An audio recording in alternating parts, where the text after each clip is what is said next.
उन हाथों को हथियार उठाने की आवश्यकता ही क्या है, जो हाथ कलम उठाए और अपने शब्दों से ही घाव गहरे कर दे। हेलो, हाय, नमस्कार। पहला अंक में मनीष सद्भावना, टीम हेलो रानीखेत से। जब भी हेलो रानीखेत चैनल के ज़रिए आप लोग के बीच में आता हूँ, तो लेके आता हूँ क्षेत्र के किसी प्रतिभाशाली व्यक्ति को या उत्तराखंड के किसी सुपरस्टार को। इससे पहले सामाजिक, साहित्य, सांस्कृतिक, राजनीतिक सभी क्षेत्रों पे हमने आप लोग से बातचीत करी, और आज जिस शख्सियत को आप लोग के बीच में लेकर आ रहे हैं, ये ना केवल साहित्य से ताल्लुकात रखते हैं, बल्कि सांस्कृतिक और रंगमंच के एक बहुत अनुभवी, इन्हें हम खिलाड़ी कह सकते हैं। और आज हेलो रानीखेत को आप लोग ने काफ़ी सराहा है, तो क्यों ना हेलो रानीखेत की टीम ने डिसाइड किया कि हम रानीखेत के विषय पर भी बातचीत करें।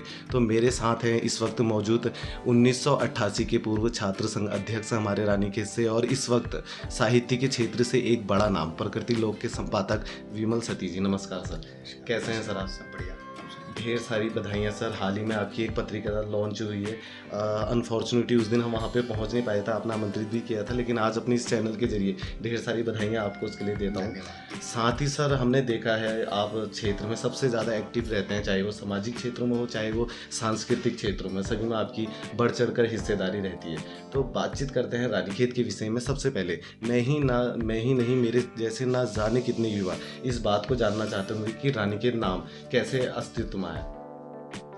देखिए, रानीखेत को लेके एक किंवदंती है कि कत्यूरी रानी पद्मिनी, जो राजा सुधारदेव की पत्नी थी, वो अक्सर रानीखेत क्षेत्र में आया करती थी, और यहाँ उसका जो था काफ़ी पसंद था वो ये क्षेत्र उनको, और यहाँ पर घुमा करती थी, और उनके संग उनकी और भी जो साथ में आते थे।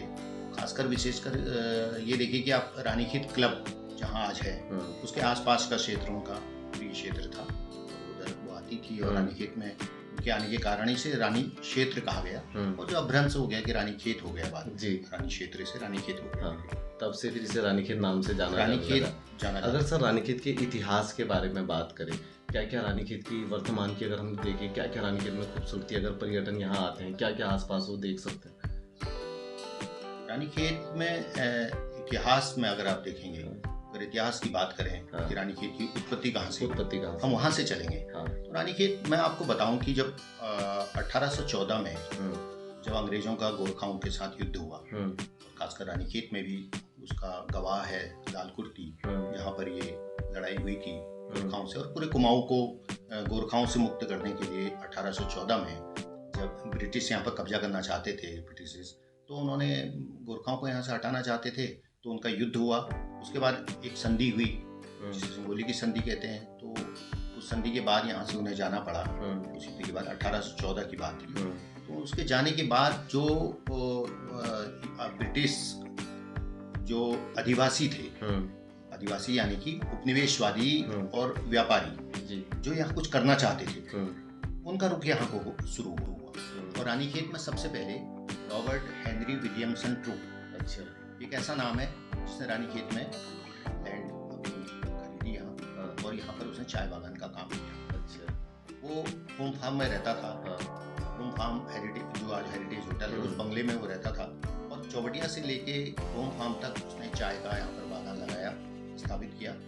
मैंने एक आर्टिकल में लिखा भी है कि जो ट्रूपगंज है रानीखेत में, जिसे आज आप श्रीधरगंज कहते हैं, उस ट्रूपगंज को उसी ने बसाया, खुद जमीन खरीद के। और वहाँ उसके जो चाय बागान के कामगार थे, रानीखेत बाजार में जो श्रीधरगंज है, आपका ट्रूपगंज, उसमें उसने कामगारों को बसाया, उनकी बस्ती थी।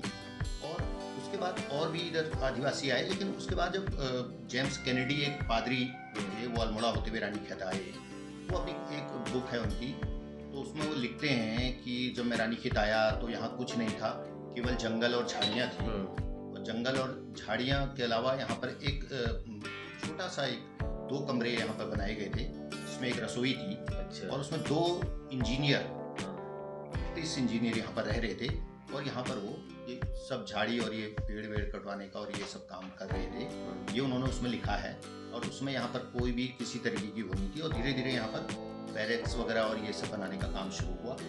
और मैन्सफील्ड ने यहाँ पर लॉर्ड मेयो के समय, जो हमारे चौथे वॉइस रहे थे, मैन्सफील्ड ने यहाँ पर आकर देखा, और यहाँ से बड़े वो प्रभावित हुए, रानीखेत की खूबसूरती, यहाँ से हिमालय और ये सब देख के। तो उन्होंने उसके बाद मैन्सफील्ड ने यहाँ पर बैरेक्स वगैरह बनाने के लिए, तो उसने ये लॉर्ड मेयो को कहा दिल्ली जाके ब्रिटिश उसको कहा कि सरकार को कि यहाँ रानीखेत एक खूबसूरत जगह है जहाँ हम अपने ब्रिटिश सैनिकों को मैदानी क्षेत्र की गर्मी से बचाने के लिए रानीखेत में एक सैनिटोरियम बना सकते हैं। तो यहाँ पर एक सैनिटोरियम की स्थापना के लिए बैरक्स बनने शुरू हुए। बैरक्स बने, कुछ सड़कें बनी, कुछ बंगले बने अफसरों के लिए, जो आज माल रोड में आप देखते हैं।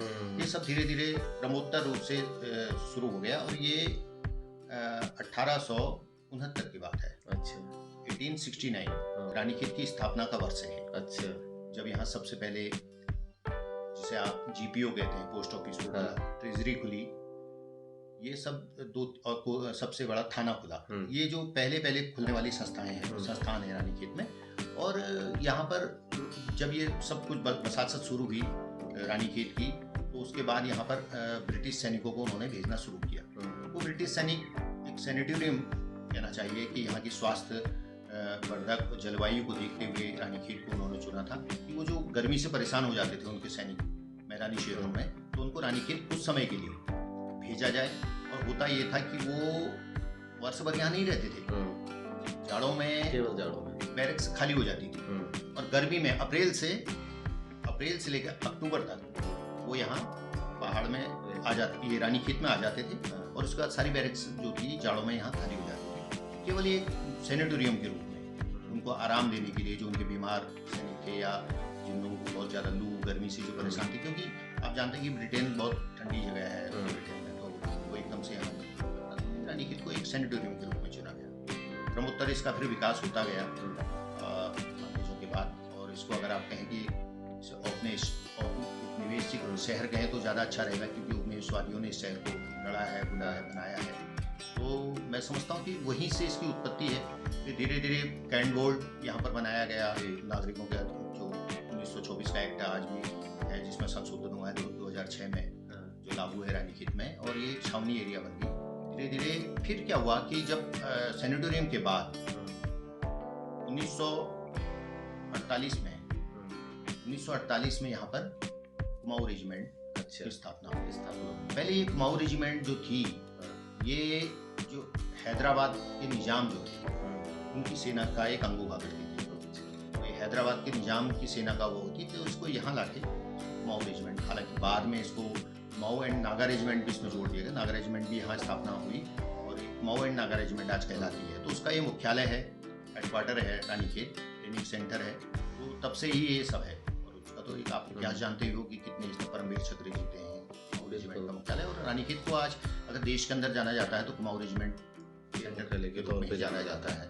अच्छा सर, दूसरा जैसे हम देखते हैं कि रानीखेत को एक लंबे अरसे से आपने जाना है, समझा है और लिखा भी है, तो आपने कैसे रानीखेत को आज आप देखते हैं, कितना बदलाव रानीखेत में हुआ है? देखिए, रानीखेत को अगर आप बदलाव के रूप में देखें तो अगर ये मैं कहूँ कि जो रानीखेत पहले था, चाहे वो किसी भी रूप में था, स्वच्छता अगर देख लीजिए रानीखेत की, या आबोहवा देख लीजिए, तो बिगड़नी है अगर आप पर्यावरण बिगड़ेगा। दूसरा आबादी के हिसाब से देख लीजिए, विकास के हिसाब से देख लीजिए, डेवलपमेंट जीरो है। तो उससे तो काफ़ी रसातल पे मैं कहूँगा कि अगर ये अतिशोक्ति नहीं होगी कि ये शहर पूरा अधोगति की ओर जा रहा है, रसातल की ओर जा रहा है, तो बहुत डेवलपमेंट नहीं है। जैसे छोटे छोटे आसपास के कस्बे हैं, ग्रामीण कस्बे हैं, वो आज एक छोटे शहर का रूप ले रहे हैं, व्यवसाय बढ़ रहा है, रानीखेत का व्यवसाय भी गिर रहा है। क्या क्या कारण मानते हैं सर आप इसके? देखिए, सबसे बड़ा इसका कारण जो है रानीखेत में, वो है छावनी परिषद का होना, के अधीन होना। अगर हम छावनी परिषद के पाबंद नहीं होते तो मैं समझता हूँ, क्योंकि उसके इतने जटिल कानून हैं, चाहे उसका 1937 का भूमि अधिनियम ले लो, या उससे पहले पूरा ही 1924 का एक्ट जो था, जिसे अभी संशोधन करा तो सही इन्होंने संसद में, लेकिन वो 2006 का जो संशोधन हुआ उसमें नागरिकों के अधिकार नहीं बढ़ाए गए। उसमें अधिकार सैन्य अधिकारियों के या छावनी अधिकारियों के ही बढ़ाए गए। उसमें जनता को उससे कोई फायदा नहीं हुआ जो 2006 में इसका संशोधन हुआ इसमें। तो कैंट एक्ट बड़ा जटिल है, जिसके कारण रानीखेत में जो लोग रहते आए हैं, चाहे वो कर्मचारी हों जो यहाँ से सेवानिवृत्त होते हैं, तो फिर उनको कहीं जमीन नहीं मिलती मकान बनाने, और भूमि संबंधी, मकान संबंधी समस्याएं तो लोगों के साथ हैं। तो वो जो कर्मचारी हैं या वो लोग जो यहाँ से छुटकारा पाना चाहते हैं, जो यहाँ से बहुत परेशान हैं जमीन के मामले में, तो वो हल्द्वानी जाके या अन्य जगह जाके मकान बना या रहे हैं। रानीखेत से आसपास आसपास जाके आसपास बस रहे हैं, केवल रानीखेत, चाहे वो खनिया गांव हो जाए या आसपास हो जाए, लेकिन रानीखेत में वो नहीं बसना चाहते क्योंकि कानूनी ऐसा है। तो जब तक यहाँ नगर पालिका नहीं बनती है रानीखेत, नागरिक क्षेत्र का जो सिविल एरिया उसको चिलियानौला जो पहले से अधिसूचना हुई है, रानीखेत चिलियानौला नगर पालिका परिषद, अगर उसमें उसको समायोजित नहीं करते हैं राज्य और केंद्र आपस में बात करके, तो उसको नहीं लिया जाता है, तो मुझे नहीं लगता कि रानीखेत कुछ कर पाएगा या बढ़ पाएगा वो क्षेत्र। सबसे बड़ी समस्या वही है कि रानीखेत में डेवलपमेंट नहीं हो पा रहा है, कोई चीज़ आप लगा नहीं सकते। राजस्व जमीन की भूमि की कमी है जो राज्य सरकार की होती है, सब कैंट एरिया रक्षा भूमि है ना, तो उसमें आप कुछ कर नहीं सकते हैं। और लोग निरंतर घट रहे हैं कि अभी सर्वे के हिसाब से जो इनका सर्वेक्षण जो चल रहा है, स्वच्छता सर्वेक्षण, तो पीछे बताया गया था कि उसमें काफ़ी अब गिर गई है यहाँ की जनसंख्या, जबकि 18,000 जनसंख्या यहाँ की 2011 की जो जनगणना हुई थी उसमें थी। हालांकि अभी जनगणना नहीं हुई है, लेकिन माना यह जा रहा है कि 13 से 15,000 अब जनसंख्या रानीखेत प्रॉपर की जो नागरिक क्षेत्र है वहाँ रह गई है। दूसरा सर, अगर जैसे छावनी का अगर हम सीमांकन देखें तो रानीखेत के कौन कौन से क्षेत्र हैं जो छावनी के अंदर आते हैं? नहीं, रानीखेत तो अभी पूरा ही छावनी की उसमें आता है। जैसे हमने ना खनिया तो ग्राम सभा है, ये ग्राम सभा में हाँ, वो ग्राम सभा में आती है, और उसमें जीजीआईसी जो है वो भी ग्राम सभा में आता है, खनिया ग्राम सभा में आता है। और सोमनाथ के सामने की बिल्डिंग है, वहाँ तक तो वन विभाग का भी आ जाता है, हाँ, थोड़ा वो उसमें ही आता है। उसके बाद जो ऊपर को आप आते हैं तो पूरा ही क्षेत्र छावनी के उसमें आता है, चाहे वो उधर राय स्टेट में लालकुर्ती हो, और इधर आपका इधर की लालकुर्ती हो, चौबटिया हो, माल रोड हो, ये सारा और रानीखेत का नागरिक क्षेत्र पूरा ही अभी छावनी क्षेत्र में ही आता है। अगर बदलाव की दृष्टि से देखा जाए तो हम आगे को नहीं, हम पीछे की ओर को जा रहे हैं, बहुत ज़्यादा पीछे जा रहे हैं, पीछे नहीं बहुत ज़्यादा पीछे जा रहे हैं। और मैं समझता हूँ कि इसमें केवल हम सरकार को ही दोष नहीं दे सकते हैं और शासन को या रक्षा मंत्रालय को। दरअसल उस क्षेत्र का विकास उसी क्षेत्र का होता है, डेवलपमेंट उस वहाँ का होता है, वो क्षेत्र तरक्की करता है जहाँ के लोग जागरूक हैं। जहाँ जागरूकता ही ना हो, आप अपने अपने काम धंधों में लगे रहें या सोए रहें, आपको ये पता ही ना हो, तो इसलिए रानीखेत को एक ने लिखा भी था कि ये बंजारों की बस्ती है और ये मुर्दा शहर है, ऐसे भी काफ़ी पत्रकार लिख चुके हैं। तो मेरा कहने का मतलब है, वाकई जिस सुसुप्त अवस्था में रानीखेत आज है, व्यापारी भी सोया है, हर वर्ग का आदमी सोया हुआ है, कोई कुछ करना नहीं चाहता अपने स्तर से। लोग दरअसल रानीखेत में है ये कि लोग चाहते कि एक दूसरे से उम्मीद करते हैं कि ये पहल करे, अपने से कोई पहल नहीं करना चाहता। तो नागरिक आंदोलन जो होने चाहिए थे, जो संघर्ष होना चाहिए था रानीखेत के विकास को लेकर, डेवलपमेंट को लेकर, जैसे पूर्व में हुआ करता था, वो आज नहीं हो पा रहा है। और पूरे आंदोलन की जमीन एक तरीके से बंजर हो गई है। अब आंदोलनों को आप देखेंगे नहीं कोई खड़ा होकर, आंदोलन वहीं तक रहता है कि 4 आदमी जाके कोई ज्ञापन दे आते हैं जेल को, और उससे आगे आप देखेंगे कहीं पर कोई संघर्ष या आंदोलन या अनशन, इस तरीके के कोई भी एक्टिविटीज आप देखेंगे नहीं रानीखेत में, क्योंकि और ना लोग संगठित हैं। एक साया से दरार डाल दी गई है लोगों के बीच में, पॉलिटिक्स जो है इसने एक ऐसी दरार डाल दी है बीच में कि लोगों को बांट दिया है। तो उससे क्या है कि अगर कोई दूसरा पहल करेगा उस आंदोलन की, तो दूसरी पार्टी वाले पहहल करते हैं, चाहे कोई जिला हो, नगर पालिका हो, कोई भी आंदोलन। जैसे जिले को लेकर हम इतना संघर्ष कर रहे हैं, बिल्कुल, हम जिले को लेकर लगातार 1954 से 52 से संघर्ष लगातार चल रहा है, कई बार आंदोलन हुए, तो लेकिन आंदोलन होने के बाद भी वो आंदोलन सिर्फ चुनाव, हाँ, सफलता की ओर क्यों नहीं बढ़े, सबसे बड़ा सवाल ये होता है। वो सफल क्यों नहीं हुए, आखिर क्या कारण है, कभी किसी ने समीक्षा नहीं की इन चीज़ों की। तो सवाल यही है कि अब जो आंदोलन इधर हो रहे हैं, पहले के आंदोलन को छोड़ दीजिए, फिर भी अच्छे आंदोलन हुए हैं, चाहे 84-85 में हुआ, 85 में, और ये 95 वाला आंदोलन जो जिले को लेकर था। लेकिन अब के आंदोलनों में ये हो गया है कि अगर कांग्रेस की गवर्नमेंट अगर ऊपर है तो बीजेपी वाले आंदोलन करते हैं, है ना, और बीजेपी गवर्नमेंट है तो कांग्रेस वाले आंदोलन करते हैं, तो और वो जो सत्ता में है वो शामिल नहीं होते हैं उस आंदोलन। बिल्कुल, वो अपने आदमियों को रोक लेते हैं, अपने कार्यकर्ताओं को रोक लेते हैं। तो एक संगठित आंदोलन जो एक नागरिकों की ओर से होना चाहिए था, पूरे शहर का आंदोलन होना चाहिए था, वो नहीं हो पा रहा है। केवल ऐसा कि अपने पार्टी पॉलिटिक्स तक मामला है, और उसने एक लोगों के बीच भी एक दरार डाल दी है। मतलब एक आदमी, एक व्यक्ति जो शहर का है, वो बड़े दुर्भाग्यपूर्ण बात है कि वो अपने को शहर का नागरिक कहना पसंद नहीं करता है, वो किसी पार्टी का कार्यकर्ता कहना अपने को ज्यादा पसंद करता है कि मैं इस पार्टी का कार्यकर्ता हूँ। और जबकि अगर वो नागरिक बन के उस शहर में रहे कि मैं नागरिक हूँ, कल को मेरी पीढ़ियाँ यहाँ डेवलपमेंट होगा तो मेरी पीढ़ियाँ भी अच्छी रहेंगी, आगे को अच्छा डेवलपमेंट होना चाहिए शहर का, तो शहर के लिए कोई सोच ही नहीं रहा, शहर के लिए कोई नहीं सोच रहा है, सिर्फ सोचा जा रहा है अपनी अपनी पार्टियों के लिए। और उनके बचाव के लिए, अगर आप सत्ता में हैं कुछ नहीं कर रहे हैं तो वो आपके कार्यकर्ता आपका बचाव करेंगे, वो सत्ता में है तो उनके कुछ नहीं कर रहे हैं तो उनके कार्यकर्ता बचाव करेंगे। लेकिन जो आम आदमी है वो ठगा जा रहा है और यही कारण है कि लोग पलायन कर रहे हैं। रानीखेत से धीरे धीरे पलायन हो रहा है। बहुत सारे लोग हल्द्वानी चले गए, बहुत सारे लोग चिलियानौला या रानीखेत आसपास बस गए।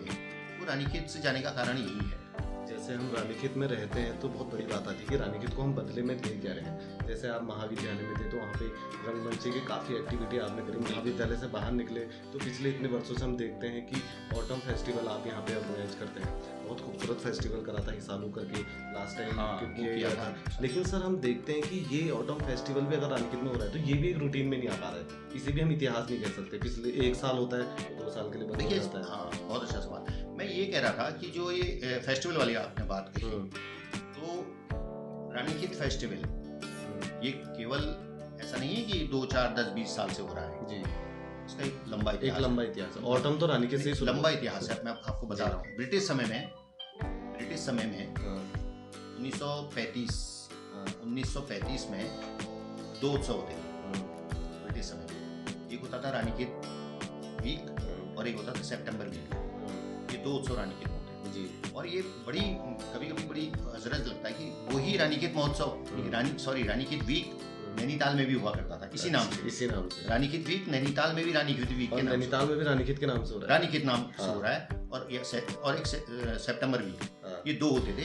इसको हम आज कह सकते हैं ग्रीष्मोत्सव, शरदोत्सव, क्योंकि वो अगर हम मौसम के हिसाब से करें तो उसमें ये था कि हम लोगों को उसमें शामिल होने की मनाही थी।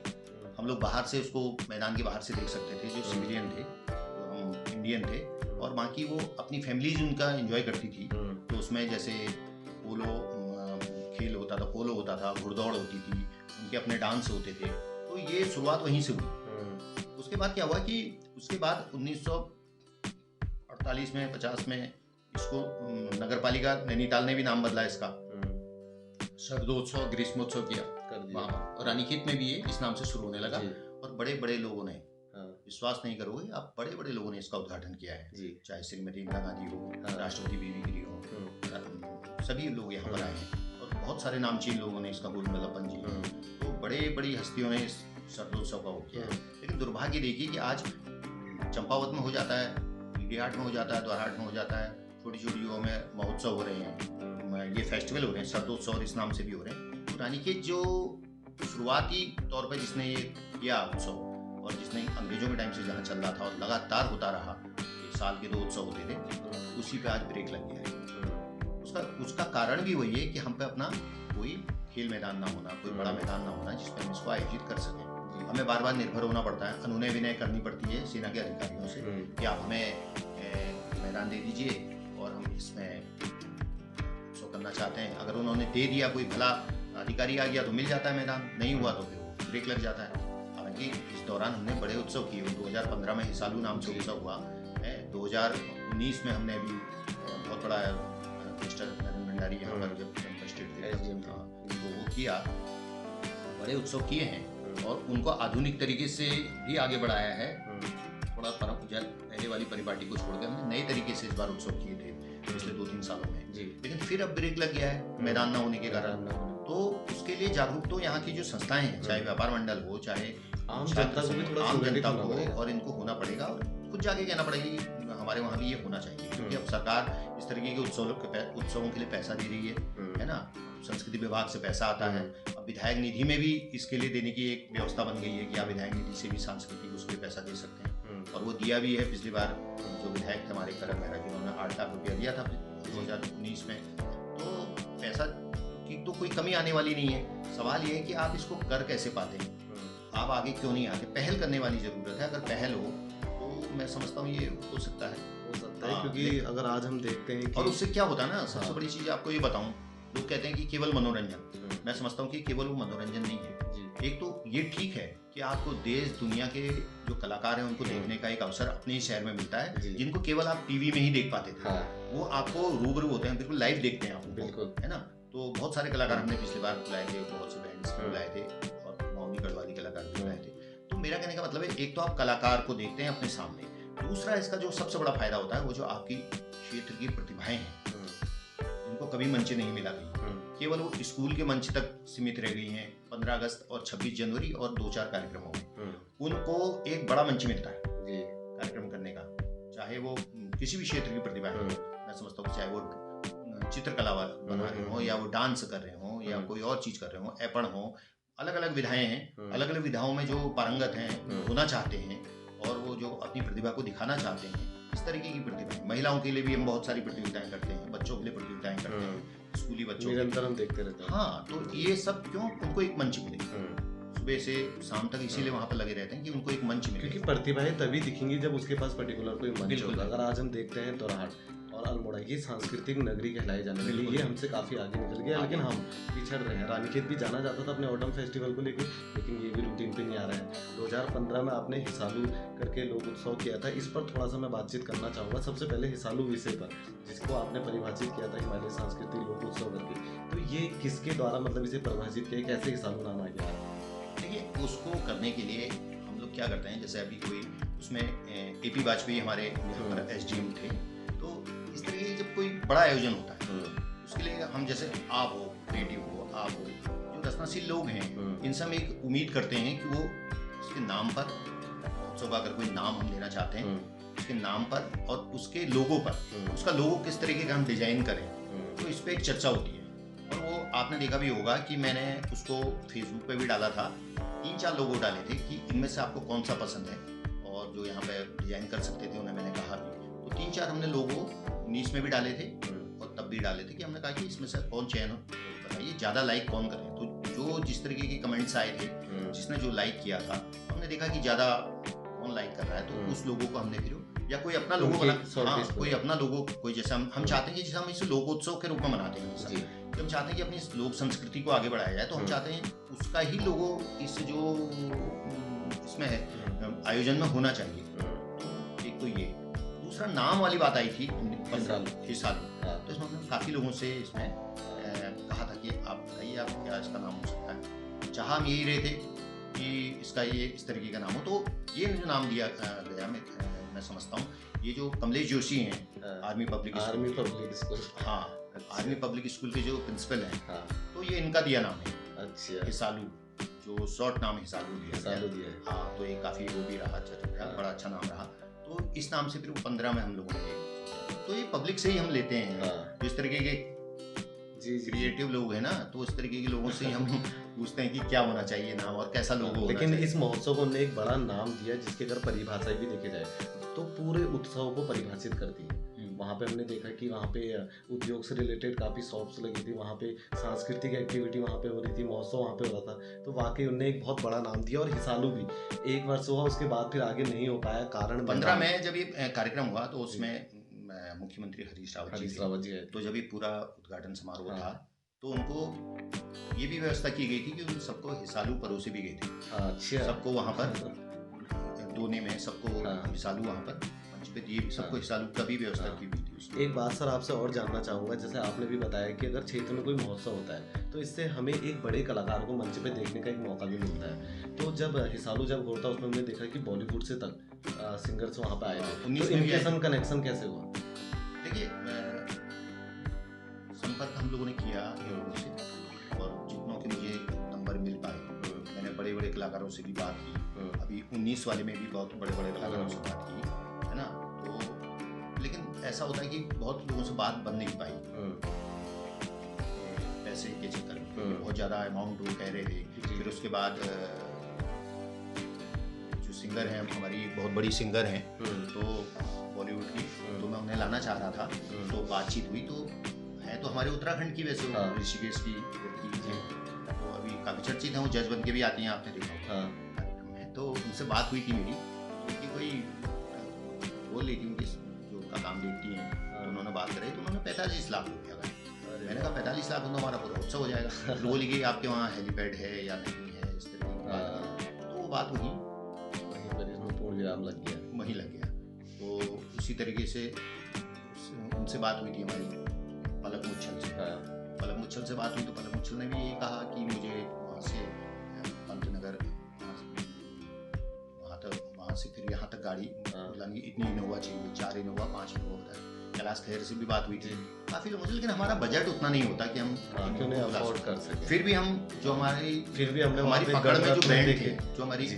जो हमारी पकड़ में जो बैंड आ सकते थे, जो हमारे बजट में आ सकते थे, चाहे वो 2.5-3-4 लाख जो था, वो उन बैंड को हमने बुलाया। और वो हमेशा हमने 19 में भी और 15 में भी कम से कम 3 से 4 बैंड हमने बुलाए थे। इसके अलावा नरेंद्र सिंह नेगी हैं हमारे, वो कलाकार, हाँ लगते हैं, तो उनको भी बुलाया और इस तरह के बहुत सारे कलाकारों को उसमें मौका दिया।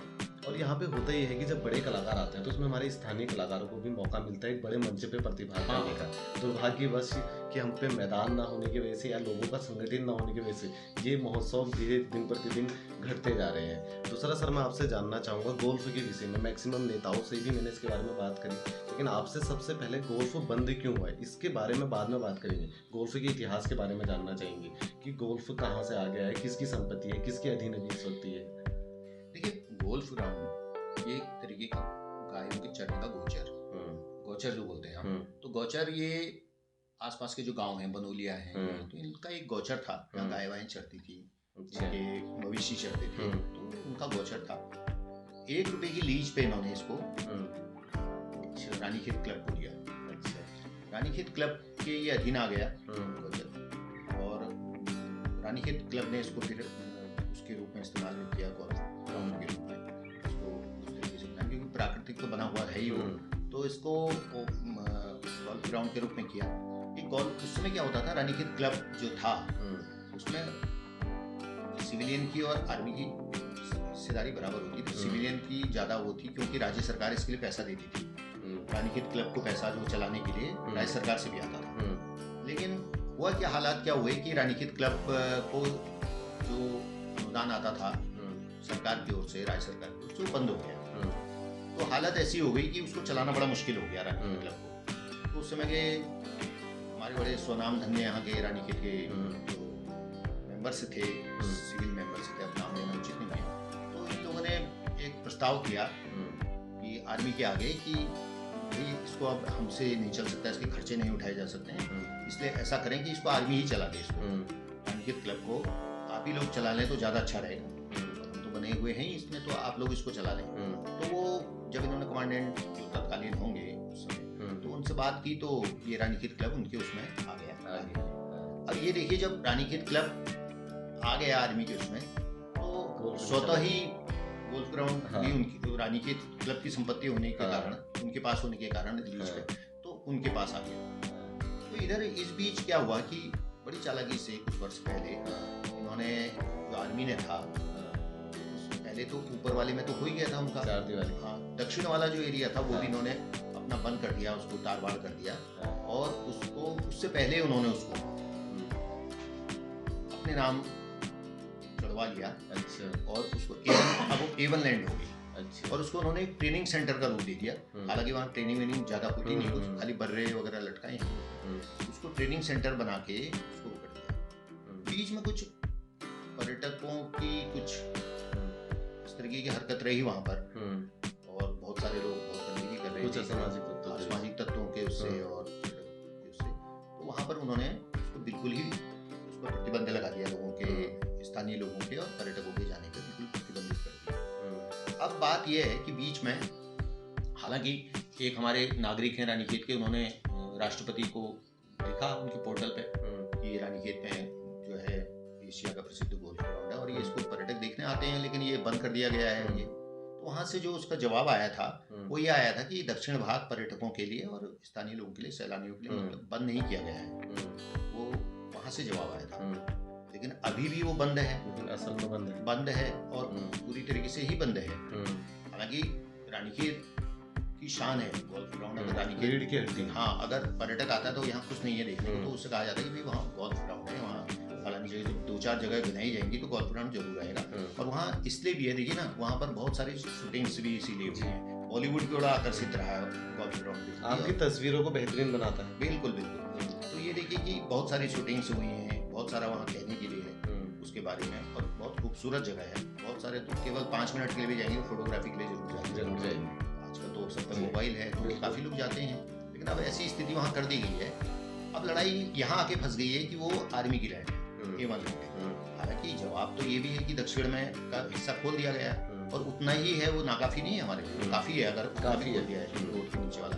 लेकिन अब ये स्थिति हो गई है कि उसको आर्मी से लिया कैसे जाए, ये बहुत बड़ा सवाल है, क्योंकि एवन लैंड को अपने सिविल एरिया को देना तो बड़ा मुश्किल हो जाता है। जहाँ एवन लैंड हो गई तो वहाँ बड़ा मुश्किल है। अब इसमें एक रास्ता ये हो सकता है कि जैसे हमारे अभी रक्षा राज्य मंत्री हैं अजय भट्ट, तो उनसे कह के उनसे अनुरोध किया जाए और सेना के अधिकारियों से भी ये अनुरोध किया जाए, अनुनय विनय से ये मिल सकता है कि पर डे टूरिस्ट के लिए उसके लिए कि 3 से 4 घंटे उसको पब्लिकली खोल दिया जाए, कि पब्लिक के लिए खोल दिया जाए, जिससे कि वहाँ पे लोग थोड़ी देर घूम सकें, टाइम बना दिया जाए। लेकिन टूरिज्म को हाँ, क्योंकि अब ऐसा नहीं हो सकता कि उसको हम ले लें और उसको फिर कोई पर्यटन विभाग ले ले या कोई ले ले, क्योंकि अब वो ले नहीं सकते हैं, क्योंकि और आप जानते हो कि सेना के मामलों में सरकारें भी बड़ी संवेदनशील होती हैं, वो एकदम से हाथ नहीं डालती हैं सेना के मामले में, चाहे राज्य सरकार हो चाहे केंद्र सरकार हो। जहाँ सेना की बात आ जाती है तो उससे दी हुई चीज को ले पाना बड़ा मुश्किल हो जाता है।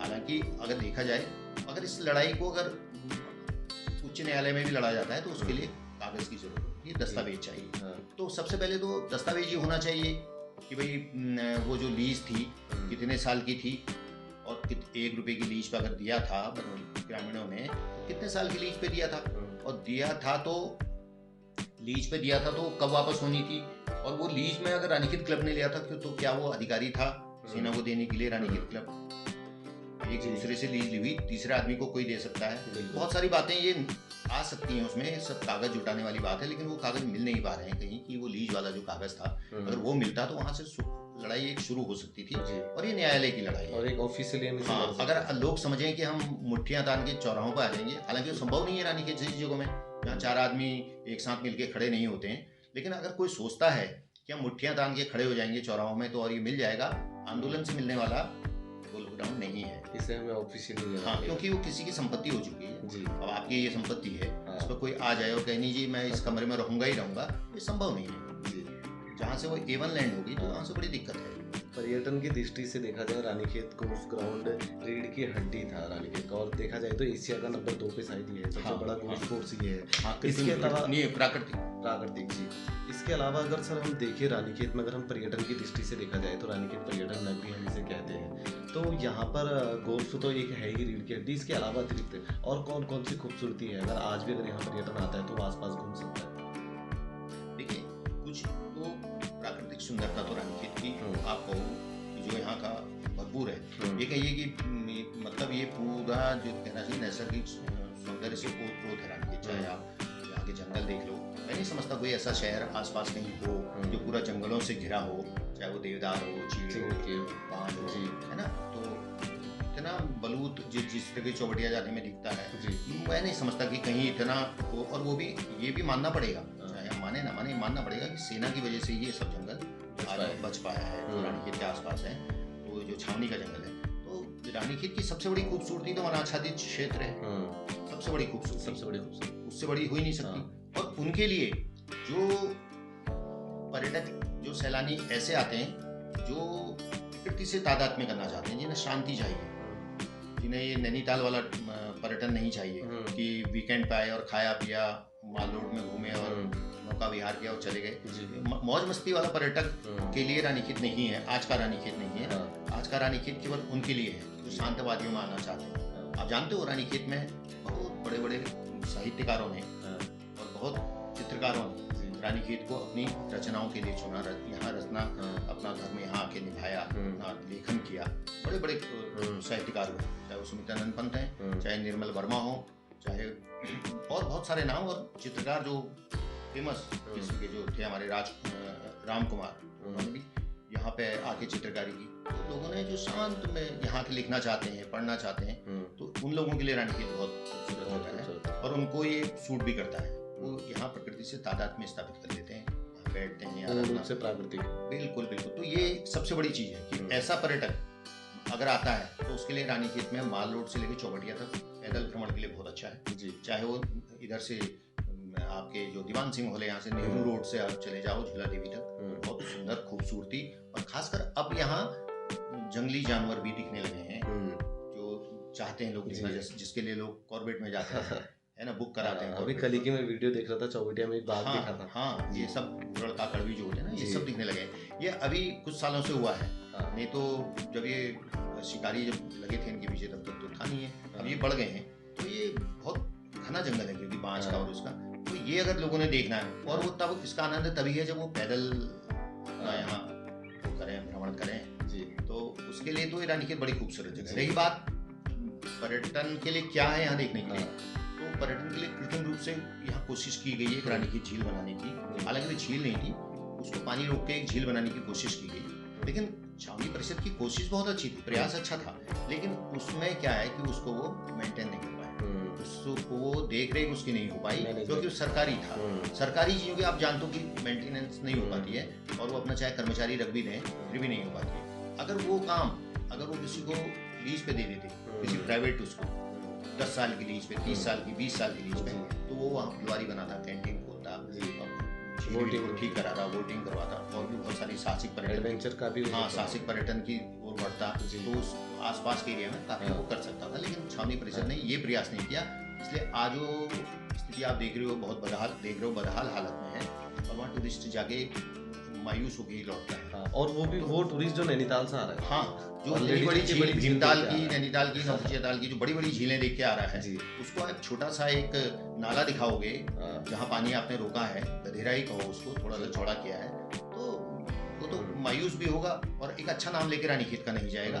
तो रानीखेत में ये सब चीजें देने की जरूरत है। जैसे यहाँ पर झूला देवी से चौबटिया तक रज्जू मारू है ना, रोपवे लगाए जाएं, रोपवे लगाए जाएं। टूरिस्ट पैसा खर्च करने आता है, आप ये मत समझो कि वो 300-500 रुपये आपको नहीं देगा, टूरिस्ट आता ही पैसा बिल्कुल खर्च करने हैं। तो आप लगाइए इस तरीके की चीजें जिसमें आप टिकट लीजिए पैसा। एक बात हुई थी वहाँ पर ये बनाने की, दलमोटी के जंगल में प्लान बना था पहले, इनका योजना बनी थी, तो वो भी अभी तक नहीं हो पाया है, जिसमें जंगली जानवर और ये सब अभ्यारण्य बनाने की योजना थी, वो भी सक्सेस नहीं हो पाई।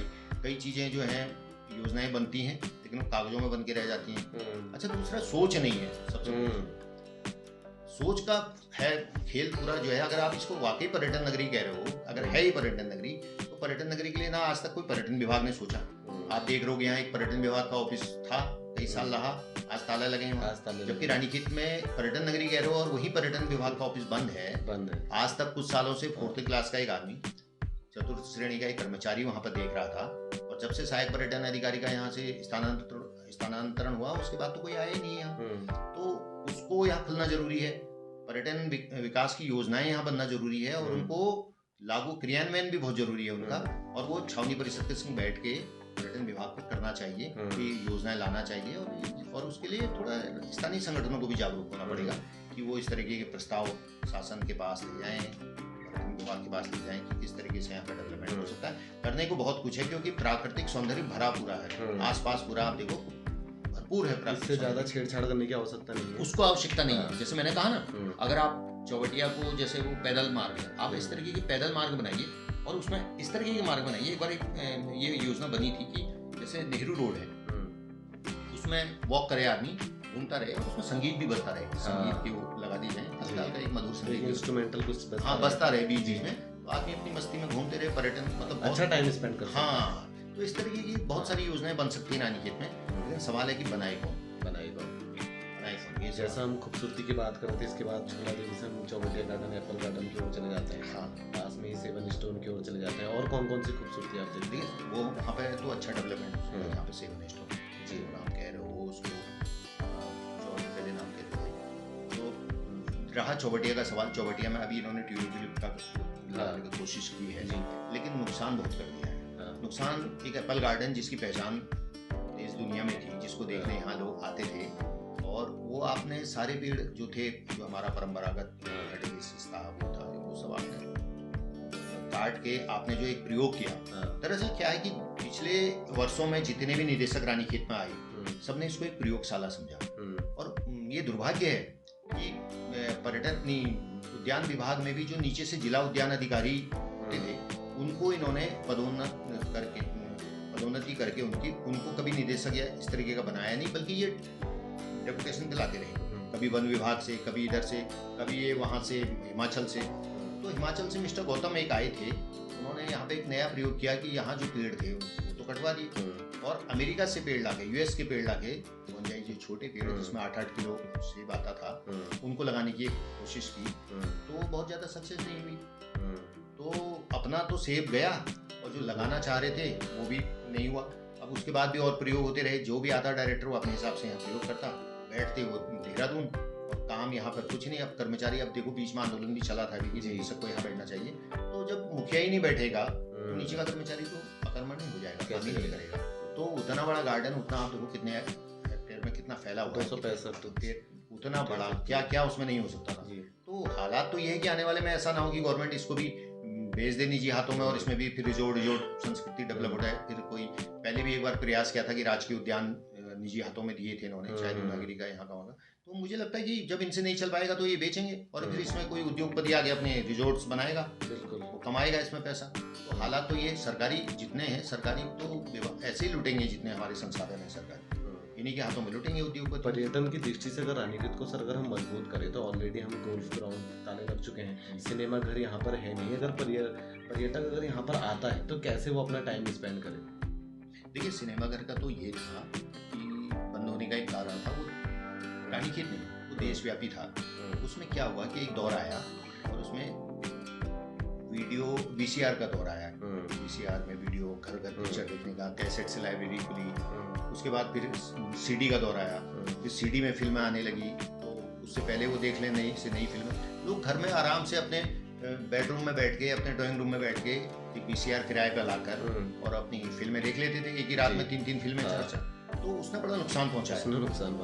जो ये पिक्चर हॉल जो बंद हुए, सिनेमा हॉल बंद हुए, चाहे यहाँ पर रानीखेत में ग्लोब सिनेमा था और ये नीचे अपना रतन पैलेस था, जो पहले नावल्टी के नाम से होता था।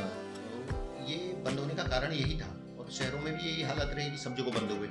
लेकिन अब दोबारा से खुलने मल्टीप्लेक्स के नाम पर हमने देखा कि नैनीताल में बंद हो चुका था, लेकिन अभी फिर वहाँ पे हल्द्वानी में भी लक्ष्मी टॉकीज था, वो अब खुला, क्योंकि अभी ये जब से डिजिटल हुआ है तो उस तरीके से खोला उन्होंने। अल्मोड़ा में चल रहा है, लोग पसंद कर रहे हैं। रानीखेत में दिक्कत ये है ना कि रानीखेत में खुल भी जाएंगे, आप खोल भी दीजिए, तो यहाँ रिस्क नहीं लेना चाह रहा आदमी, क्योंकि पॉपुलेशन नहीं है।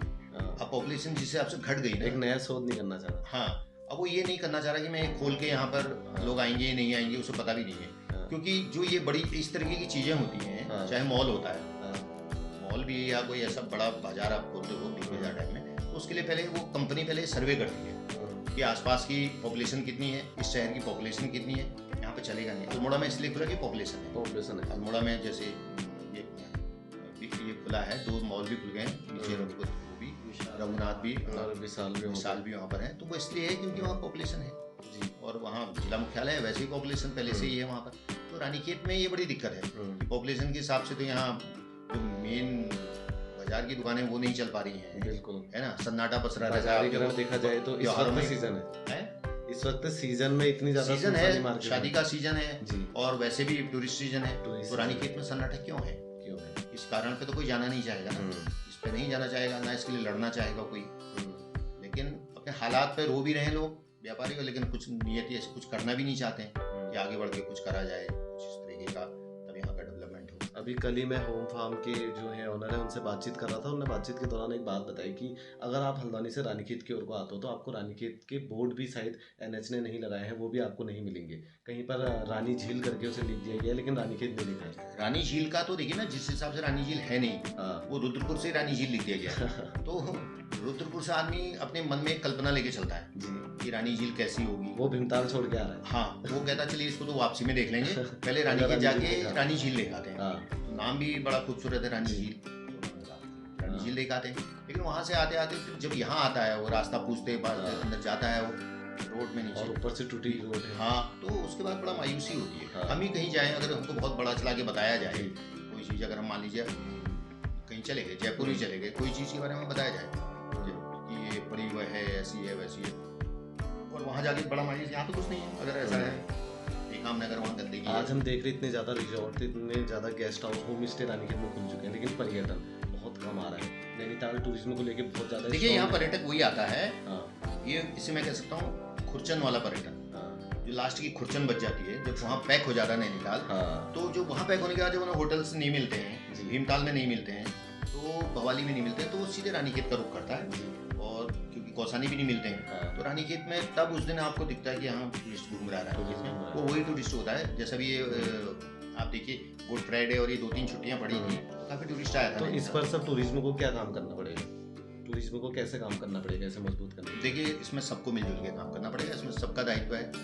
टूरिस्ट को बढ़ाने के लिए इसमें एक तो होटल एसोसिएशन का बड़ा होना चाहिए, वो भी अपने स्तर पे इस पर कार्रवाई करे और किस तरीके से एक अच्छी सुविधा दे पहले उनको, उन्हें कैसे करें, क्योंकि आजकल ऑनलाइन है सब कुछ, कैसे वो ऑनलाइन अपने को प्रेजेंट कैसे कर सकते हैं अच्छे से अच्छा होटल की ज़्यादा बुकिंग्स आए उनके पास। और फिर उसके साथ ये बहुत जरूरी चीज़ हो गई है कि यहाँ तो बुला लिया आपने, फिर आप उनको दिखाएंगे क्या? आपने हेड़ा खान मंदिर दिखा लिया, आपने झूला देवी दिखा लिया, अब केवल वो पूजा करने तो आएगा नहीं रानीखेत जी। टूरिस्ट तो पैसा खर्च करने आता है ना, मौज मस्ती करने। आज का टूरिस्ट बदल गया वो, ये कोई तीर्थ स्थान में तो आ नहीं रहा रानीखेत जी। ये तो एक ऐसी चीज है कि रास्ते में है, ये तो जाएगा ही जाएगा। आप चौबटिया जाएंगे तो झूला देवी जाएंगे। लेकिन सवाल है कि आप ऐसे स्पॉट भी तो बताइए कि जहाँ पर टूरिस्ट कुछ समय बिता सके, कुछ टाइम स्पेंड कर सके, हाँ इस तरीके का कर सके। तो इसके लिए सबको मिलजुल के प्रयास करने होंगे। और जो मैंने कहा कि पर्यटन विभाग और छावनी परिषद के साथ, क्योंकि छावनी परिषद की लैंड भी तो उधर है, चाहे वो पार्क को अच्छा बनाए ये करें, तो इनके साथ सभी संस्थाओं को बैठना पड़ेगा। और इसके लिए व्यापार मंडल को भी, क्योंकि व्यापार भी घट रहा है, उनको अपने व्यापारों के हितों की भी चिंता होनी चाहिए व्यापारियों की। और दूसरा सभी को पर्यटन विभाग के साथ बैठ के और उनके संग बैठ के, प्रशासन के संग बैठ के ये योजना बनानी पड़ेगी। छावनी परिषद को भी चाहिए कि साफ सफाई अच्छी रखें, जैसे नैनीताल में विश्वास हमें उन्हें दिलाना पड़ेगा। हाँ, जैसे सफाई बहुत अच्छी होनी चाहिए। अब तो ठेके प्रथा पे चले, ठेके पे है सफाई, फिर भी कोशिश करनी चाहिए कि रानीखेत को खूबसूरत करें, सुंदर बनाएं, नाले वाले शौचालय सब ये जितने होते हैं अपने सार्वजनिक वाले, वो साफ सफाई करें। तो सबको मिलजुल के काम करना पड़ेगा। और देखिए अगर 5 साल भी अच्छे से काम हो जाए, कुछ डेवलपमेंट हो जाए तो आएगा, रिव्यू बाहर चले जाएगा।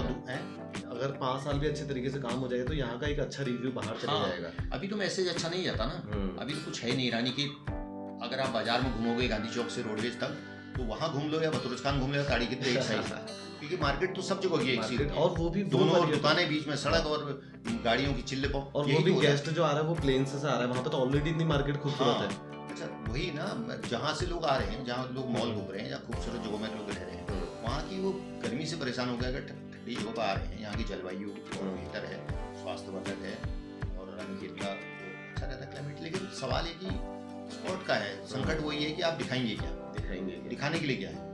इस पर हो सकता है कि हमारे जनप्रतिनिधियों को भी काम दूसरा एक चीज और हो सकती है कि अभी मैंने एक प्रयास और किया था कि मैंने अभी छावनी परिषद में ये प्रयास किया था, उनके मेंबर्स से भी कहा कि रानीखेत में जो वाचनालय है, हमारी पुस्तकालय है, उसमें पीछे की ओर जो कमरे हैं उसमें एक संग्रहालय, रानीखेत संग्रहालय बनाया जाए। जो रानीखेत में बहुत सारी पुरानी चीजें लोगों पे रखी हुई है रानीखेत के बारे में, चाहे वो महान चित्रकार हमारे नाथुराम उप्रेती की पेंटिंग से हैं और बहुत सारी चीजें हैं। तो ये मेरा वो था, तो इस पर दिया है हमने, लेटर भी लिख के दिया है कि उसको उन्हीं की पोजीशन में रहे, वो कैंट ही देखेगा उसको, उनका आदमी रहता है वहाँ।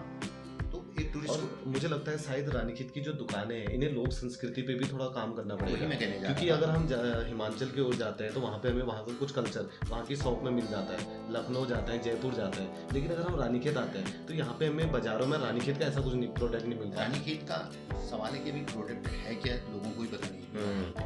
अब हम लोग क्या करते हैं, हम लोगों को यही करना होगा कि जो जैसे बहुत सारी चीजें यहाँ पे होती है, चाहे आप देखो ना चीड़ के ठीटे, इनका कुछ आपको बनाकर पिरूल का कुछ यूज करके तो इसके लिए एक अलग से, या तो एक जैसे आप जयपुर जाएंगे तो जयपुर में आपको जो इस तरीके का काम होता है, ये जो तो ये सब इसके अलग अलग हाट बनी हुई है, पूरी हाट के अंदर आपको सारे, चाहे आपको आभूषण हो वहाँ के, वो ये हैं सब चीजें मिल जाती हैं, मूर्ति होती होंगी, बहुत सारी चीजें वहाँ पर मिल जाती हैं।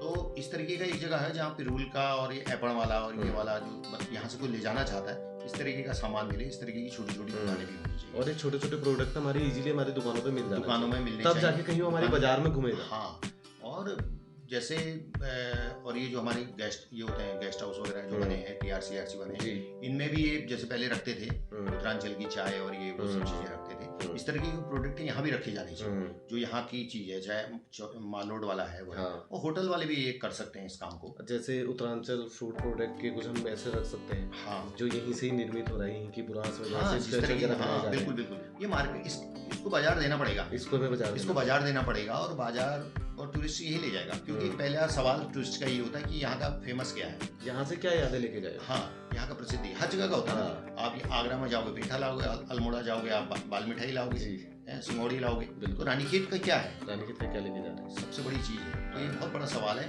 तो ये चीज़ें जो हमारी लोक सांस्कृतिक से भी जुड़ी हुई हैं, या हमारी पारंपरिक चीज़ें हैं जिनको हमारे आजकल कलाकार बना रहे हैं। बहुत सारे बच्चे आजकल काम कर रहे हैं, एपड़ में काम कर रहे हैं, और ये जो छोटी मोटी बना रहे हैं, चौकियाँ बना रहे हैं, जो फ्रेम वाली बना रहे हैं। तो ये सब चीज़ें रखी जा सकती हैं इससे उन बच्चों जो बना रहे हैं, चाहे महिलाएं बना रही हैं, बच्चे बना रहे हैं, उनकी भी आय बढ़ेगी।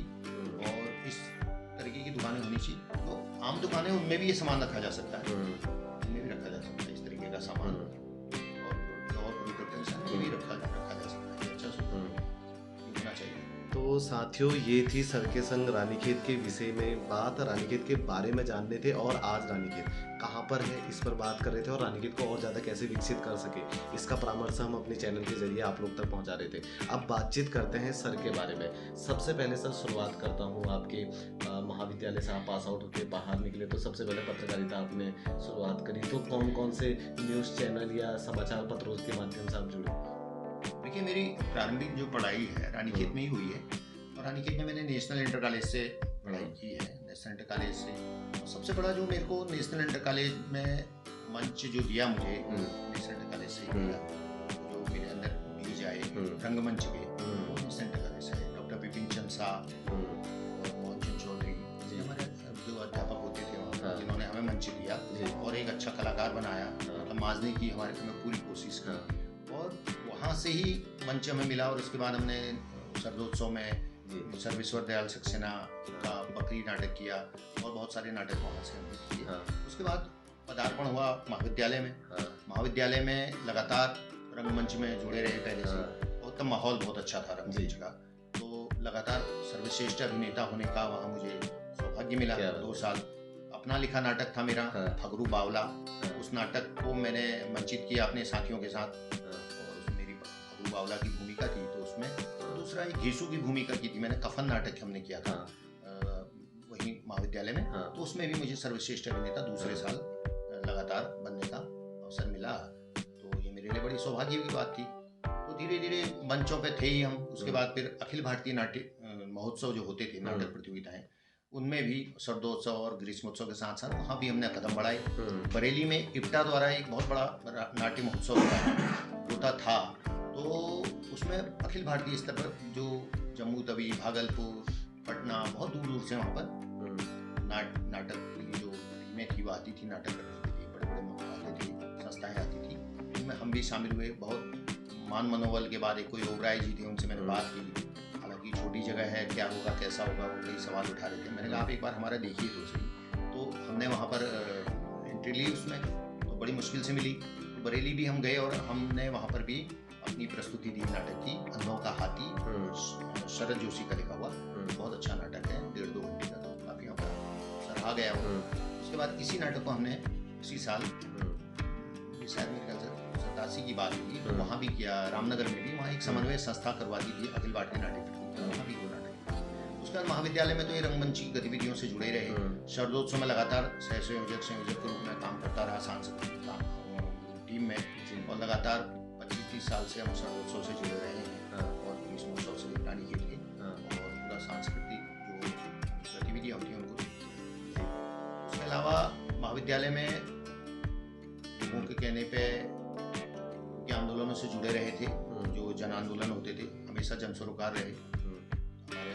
तो जो जन आंदोलन होते थे उनसे जुड़े रहने के कारण लोगों की ये थी, छात्रों की खासकर साथी थे कि आप चुनाव लड़ें। तो मैंने छात्र संघ का चुनाव लड़ा सन 88 में, और 88-89 में छात्र संघ का अध्यक्ष चुना गया। तो उसके बाद बहुत सारे आंदोलन, उसके बाद भी छात्र आंदोलन, वो एक दौर था। छात्र आंदोलनों में भी भागीदारी रही। उसके बाद फिर लौट आए हम इधर पत्रकारिता की। तो 91 सन से 1991 से मैंने पत्रकारिता शुरू की, और दैनिक जागरण में बरेली से तब दैनिक जागरण निकलता था। तो शुरुआत वहाँ से की। तो दौर उत्तराखंड आंदोलन का भी रहा, तो उस दौर हम उसी में दैनिक जागरण में मैं रहा। 10 साल मैंने दैनिक जागरण में काम किया। दैनिक जागरण में काम करने के बाद फिर फिर मैंने नवभारत टाइम्स दिल्ली में पत्रकारिता की, जो एक प्रतिष्ठित अखबार है, आप जानते हो नवभारत टाइम्स। तो उसमें काम किया नवभारत टाइम्स में। और उसके बाद लौट के, क्योंकि नवभारत टाइम्स को छोड़ने का मेरा मकसद ये रहा मेरा कारण कि उसका जो यूपी एडिशन था जिसमें उत्तराखंड की खबरें लगती थी, उन्होंने बंद कर दिया था उसमें। फिर वो नेशनल पेज, उसमें नेशनल पेज ही आते थे और वाला पेज उन्होंने हटा दिए थे। तो जब उसमें खबर लगनी नहीं थी उत्तराखंड की, तो इधर की, तो फिर वो मैं छोड़ा। उसके बाद फिर मैं TV 100 एक उत्तराखंड लेवल का एक न्यूज चैनल है, उसमें मैं जुड़ा और मैंने उसमें 9 से 10 साल तक उसमें काम किया। और उसके बाद इंडिया न्यूज में मैंने काम किया ये। और साथ साथ जब मैं नवभारत टाइम्स में था तो 2003 में मैंने एक पत्रिका शुरू की, प्रकृति लोक नाम से, उत्तराखंड के सारे चीज़ों को समावेश करते हुए पर्यटन, साहित्य, संस्कृति। तो प्रकृति लोक को भी 15 साल पूरे हो चुके हैं, ज़्यादा हो गए हैं, 18 साल। अच्छा। वो पत्रिका को, और उस पत्रिका के साथ फिर एक पोर्टल भी शुरू किया पिछले साल से इसी नाम से। पत्रकारिता के क्षेत्र में लगातार मैं लगा रहा, क्योंकि लेखन का शौक था, हिंदी साहित्य का विद्यार्थी था, हिंदी से ही एमए किया था, तो इसलिए पत्रकारिता में लगातार जुड़ा रहा, लेख लिखता रहता हूँ। लगातार रानीखेत को, जैसे अभी बहुत सारे विषय रानीखेत को लेकर आए थे, इन सारे विषयों को समेटते हुए बहुत सारी चीज़ों को लोगों से, बुजुर्गों से पूछ कर ये सब चीज़ें करके, शोध कार्य करके इस पर, तो मैंने कम से कम अभी 5 सोवेनियर निकाली हैं अभी तक। का मैंने संपादन कार्य किया है सोवेनियर का, स्मारिका का, रानीखेत को लेकर केंद्रित है रानीखेत पर। और वो स्मारिका जो है मैंने एक 2000 में निकाली थी, हिमशिखा नाम से, शरदोत्सव में। उसके बाद 2003 में मैंने स्मृतियाँ का संपादन किया। उसके बाद हिमाल व्यापार मंडल की एक स्मारिका निकाली। उसके बाद 2010 में फिर हिमाल निकाली, वो भी छावनी परिषद की थी। और इस बार 2022 में, अभी आपने देखा होगा पिछले माह इसका वो भी हुआ था, विमोचन हुआ था, एक हिमाल इस बार 2022 में हम लोगों ने निकाली। उसमें रानीखेत की सारी जो केंद्रित है छावनी परिषद की, जो हमारी उसके कानूनों को लेकर जो दुश्वारियाँ हैं, या रानीखेत की जो दिक्कतें हैं, रानीखेत के लोगों की, उनका समावेश किया गया, सब कुछ समाविष्ट है उसमें। और ये 5 मैंने स्मारिका निकाली है। आगे मेरी तैयारी एक रानीखेत को लेकर एक समग्र पुस्तक लिखने की है। हालांकि मैं अभी एक कविता संग्रह पर काम कर रहा हूँ, और अभी वो कविता संग्रह अभी प्रकाशन के लिए जाएगा, अभी पूरा नहीं हुआ है। और वो, क्योंकि मैंने हमेशा अपना जो कुछ माना है, अपनी माँ को माना है, तो वो माँ पे ही केंद्रित है। तो मेरा पहला कविता संग्रह है और उन्हीं को समर्पित भी है, हालांकि अब वो इस दुनिया में नहीं है। तो क्योंकि उनसे मुझे बहुत कुछ मिला है साहित्यिक क्षेत्र में। वो साहित्य प्रेमी थी, बहुत पढ़ती थी, लिखती थी, तो वही चीज़ें मुझ में अपनी माँ से आई। तो वो आज मैं उनको एक श्रद्धांजलि स्वरूप वो रहेगा मेरा कविता संग्रह, कविता। हाँ, उसके बाद मेरी 2 किताबें और अभी मेरा विचार है कि एक तो रानीखेत पे, समग्र रानीखेत, और उसके बाद एक पुस्तक जो मेरी एक कहानी है जो आधी रह गई थी, उपन्यास, एक थी लूसी, वो भी ब्रिटिश समय की रानीखेत को लेकर एक कहानी है। उसको मैं पूरा करूँगा इस कविता संग्रह के बाद। मैं समझता हूँ कि 2-3 किताबें ये हैं, आप देखेंगे कि जब इसका लोकार्पण होगा तो आप इन सबको लिखने के लिए सर आपको रानीखेत के मैक्सिमम लोगों से मुलाकातें करनी पड़ती होंगी, उनसे बातें करनी पड़ती होंगी। हाँ, अगर कोई ऐतिहासिक तथ्य जानने के लिए रानीखेत का कोई उपन्यास, और ये तो मैं तो कल्पनाएं भी काम करती है, जो हमारी सोच होती है, जो कविताओं में।